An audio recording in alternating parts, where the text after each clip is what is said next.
मुख्यमंत्री अशोक गहलोत अपने अल्प समय के दौरे पर जोधपुर पहुंचे। जोधपुर एयरपोर्ट पर पहुंचे गहलोत में कांग्रेसी कार्यकर्ताओं से मुलाकात के साथ ही मीडिया से मुखातिब होते हुए कई विषयों पर अपने विचार रखे।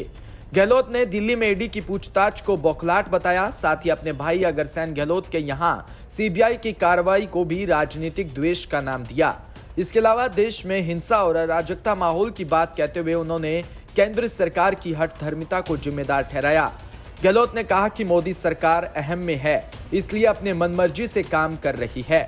गहलोत ने कहा कि कानून सबके लिए बराबर है, लेकिन ऐसा नहीं कि मुख्यमंत्री के भाई है इसलिए उन पर छापा मार दो। गहलोत ने कहा कि केंद्र सरकार के इस रवैये के कारण ही पूरे देश में आग लगी हुई है। जब भी कोई धार्मिक जुलूस निकलता है तो वहां उन्माद की घटना हो जाती है। आक्रोशित है और ये आर्गुमेंट दे रहे हैं तो मंथन शुरू हुआ है। कांग्रेस पार्टी ने तो अपना स्टैंड क्लियर कर दिया देश के सामने। हम चाहते हैं कि अब भी समय है मोदी जी के लिए। एक साल बिताया किसानों के आंदोलन को लेके, वो नौबत नहीं आनी चाहिए। अभी समय है कि जितने रिटायर्ड जनरल कर्नल्स हैं उनसे बातचीत करें, बुला करके बातचीत करने में क्या है, फैसला तो आपको करना बाद में भी। लोकतंत्र में समाज बहुत बड़ी कीमत रखती है, बहुत बड़ा आधार होना चाहिए समाज का। समाज से कई समस्या हल होती है। आप बुलाओ कर्नल जनरल, सबको बुलाओ। बहुत हजारों लोग बैठे हैं, मेजर कर्नल जनरल बैठे हैं, उनसे डिस्कशन करो आप, उनको रास्ता निकलेगा। उसके बाद फैसला करो आप, या उनको कन्विंस कर दो, जो वो आपको कन्विंस कर देंगे। जो युवाओं में आक्रोश है उनसे बातचीत करो। कुछ नहीं करेंगे, खाली बस कल फैसला कर दिया, हम डटे रहेंगे, पीछे नहीं हटेंगे। ये कौन से लोकतंत्र की बात हुई भाई? ये कोई बहादुरी की बात की आपने?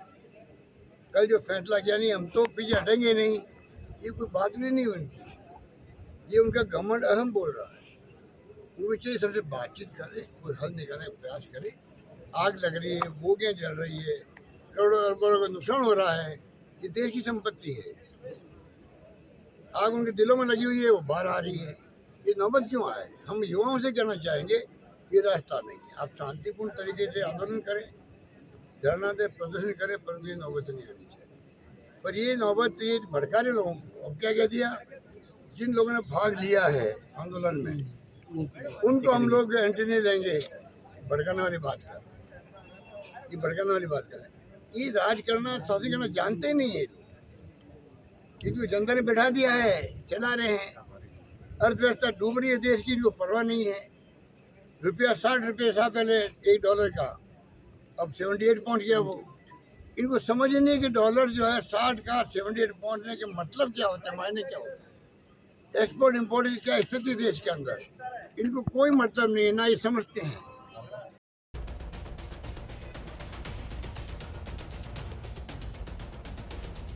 इसके अलावा अशोक गहलोत ने केंद्रीय जल शक्ति मंत्री गजेंद्र सिंह शेखावत पर भी निशाना साधा।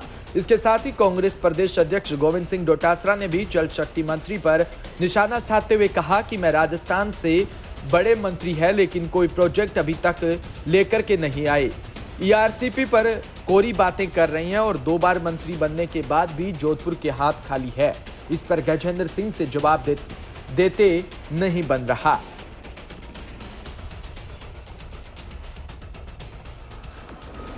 उस एफआईआर को आप देखिए, 15 साल बाद में भी उनके अंदर जो सरकारी अधिकारी कर्मचारी जो बताए जा रहे हैं वो अननोन बताए जा रहे हैं। तो आप समझिए, और राहुल जी को जिस प्रकार से आज 5-6 रोज से रात को 12-12, 1-1 बजे तक वो परेशान कर रहे हैं, मैं समझता हूँ ये बहुत क्लियर केस था जो नेशनल हेराल्ड का था। 2015 में इन्हीं की सरकार के समय एफआईआर लग चुकी, कोई मामला नहीं बनता, लेकिन इनको तो केवल कांग्रेस मुक्त भारत करने का जो सपना इन्होंने संजो रखा अपने मन में, उसके लिए किसी भी हद तक ये जाने के लिए तैयार है। मैं समझता हूँ ये देश का दुर्भाग्य है कि ऐसे लोग, जो जब कांग्रेस पार्टी के महान नेता देश को आज़ाद करवा। मुख्यमंत्री अशोक गहलोत अपने पुत्र वैभव गहलोत और पूरे परिवार के साथ जोधपुर में अपनी बहन विमला के जन्मदिन पर शामिल होने पहुंचे। बेहद अल्प समय में जोधपुर पहुंचे गहलोत ने मीडिया से बात कर खरी खरी कही। जोधपुर से ब्यूरो रिपोर्ट मनोहर सिंह।